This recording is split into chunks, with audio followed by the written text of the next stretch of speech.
महत्त्वाची घडामोड आहे। पेट्रोल डिझेलच्या दरात वाढ झालेली आहे। पेट्रोलच्या दरात 3 रुपयांची तर डिझेल 3 रुपये 11 पैशांनी वाढलेला आहे। पेट्रोल डिझेलच्या दरात वाढ झाली। पेट्रोलचे दर प्रति लिटर 3 रुपयांनी वाढले तर डिझेलचे दर 3 रुपये 11 पैशांनी वाढलेले आहेत। तर पेट्रोल डिझेलच्या दरात वाढ झालेली आहे। सध्याची परिस्थिती पाहता आणि युद्धजन्य परिस्थितीच्या या पार्श्वभूमीवर, इंधन टंचाईच्या पार्श्वभूमीवर पंतप्रधानांनी एकीकडे काटकसरीचं आवाहन केलेलं आहे, दुसरीकडे या सगळ्या पार्श्वभूमीवर पेट्रोल डिझेलच्या दरात वाढ झालेली आहे। अधिक या सगळ्या संदर्भात जाणून घेणार आहोत। आपले प्रतिनिधी किरण आपल्यासोबत जोडले गेलेले आहेत। किरण, एक महत्त्वाची घडामोड, पेट्रोल आणि डिझेलच्या दरात वाढ झालेली आहे, काय नेमकं कंपन्यांकडून सांगण्यात आलंय? नक्कीच श्रुती, काल आपण बघितलं की सोन्याच्या दरामध्ये खूप मोठी वाढ झाली होती। त्यानंतर आता त्या पाठोपाठ पेट्रोल आणि डिझेलच्या दरामध्ये ही वाढ झालेली आहे। पंतप्रधान मोदींनी आवाहन केलं होतं की पेट्रोल आणि डिझेलचा वापर कमी करा, मात्र या किमती वाढणार होत्या त्याचे संकेत होते आणि त्यानुसार पेट्रोल आणि डिझेलच्या किमतीमध्ये वाढ झाली। कच्च्या तेलाच्या किमतीमध्ये आणि रुपयाच्या तुलनेने डॉलर महाग होतो, त्यामुळे सुद्धा या दराचा दर वाढवत आहेत। आंतरराष्ट्रीय बाजारामध्ये रुपयाचं व्हॅल्यू कमी होतं आणि ही डॉलर हा मजबूत होतो, त्यामुळे हे कच्च्या तेलाचे दर हे वाढत आहेत। त्यामुळे आंतरराष्ट्रीय बाजारामधूनचा थेट परिणाम हा लोकांवरती होतोय। गेल्या काही दिवसापासून पेट्रोल आणि डिझेलच्या दरात वाढ होणार होती, मात्र ती थांबवून ठेवण्यात आली होती की त्यावर कंट्रोल करण्यात आलं होतं। मात्र आजपासून दिल्ली असेल, मुंबई असेल, पूर्ण देशभरामध्ये पेट्रोल आणि डिझेलच्या दरामध्ये ही वाढ मध्यरात्रीपासून लागू करण्यात आलेली आहे। नक्कीच, धन्यवाद हिरा, तुम्ही दिलेल्या संपूर्ण माहितीसाठी।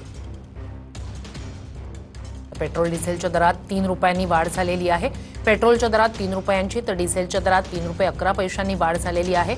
पेट्रोल डिझेलचे दर वाढल्यानं सर्वसामान्यांच्या खिशावरचा भार वाढणार आहे। एकीकडे महागाई निर्देशांक वाढलेला आहे, अशातच पेट्रोल डिझेलच्या दरात वाढ झाल्यानंतर, विशेषतः डिझेलचे दर वाढल्यानंतर जे मालवाहतूक वाहनं असतात, ट्रक्स असतात, या सगळ्यांमध्येच त्यांच्या सुद्धा खर्चात वाढ होत असते। त्याचा अप्रत्यक्ष परिणाम हा महागाई वाढण्यात होत असतो। आपले जे जीवनावश्यक वस्तू आहेत त्यांची दरवाढ होण्यात होत असतो। पेट्रोल डिझेलच्या दरात वाढ झाली, मोठा भार सर्वसामान्यांच्या खिशावर याचा पडणार आहे। पेट्रोल डिझेलच्या दरात वाढ झालेली आहे। पेट्रोल 3 रुपयांनी वाढलेले आहे तर डिझेलचे दर 3 रुपये 11 पैशांनी वधारलेले आहेत। तर एकीकडे आयात शुल्क सोन्याचं वाढवण्यात आलेलं आहे। सोन्याची पुढचे 1 वर्ष खरेदी करू नका असं आवाहन पंतप्रधानांनी केलेलं आहे। दुसरीकडे इंधन बचतीचं त्यांनी आवाहन केलेलं आहे।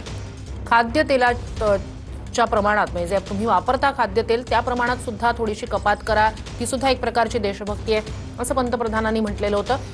आयात शुल्क वाढवलं 6% थेट 15% सोन्या चांदीचं केलं। त्यानंतर सोन्या चांदीच्या दरात गेले 2 दिवस आपण पाहतोय वाढ होते, सोनं वेगानं वधारतंय। अशातच सोन्या चांदी पाठोपाठ आता पेट्रोल डिझेलचे दर सुद्धा वाढलेले आहेत। खरं तर पेट्रोल डिझेलचं आंतरराष्ट्रीय बाजारातला जो क्रूड ऑइल असतो त्याच्याशी त्याचा दर जो असतो तो जोडलेला असतो। म्हणजे आंतरराष्ट्रीय बाजारात क्रूड ऑइलचे दर वाढल्यानंतर आपोआप पेट्रोल डिझेलच्या दरात सुद्धा बदल होत असतो। जसा चढउतार तिकडे होतो तसा चढउतार इकडे सुद्धा होत असतो। मात्र आत्ता सध्याची महत्त्वाची घडामोड आहे ती म्हणजे पेट्रोल डिझेल महागलेलं आहे। सोनं चांदी पाठोपाठ आता पेट्रोल डिझेल सुद्धा महागलेलं आहे।